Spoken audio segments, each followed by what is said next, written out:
Charles Sturt University is dedicated to enhancing biodiversity across its regional campuses.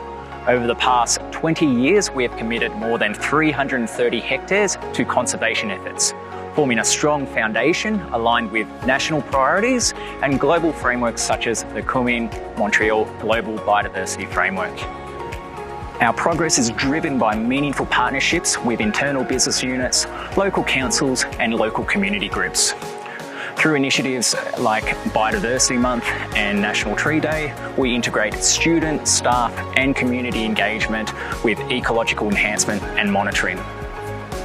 Between the university and the Landcare Group has been very good because the university it pays the Landcare Group to do the monitoring, so we get a bit of money towards our insurance. The Landcare Group benefits because we then have access to staff and students to help with projects, actually getting your hands dirty and so on.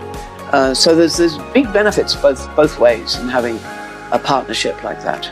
I think it's very important to have clear objectives so that you've got a plan to move forward,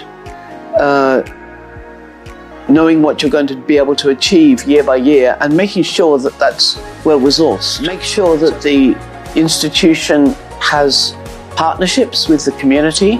We have someone from Orange City Council, for instance, who comes in and talks about what Orange City Council are doing, and we can swap ideas and share projects and so on.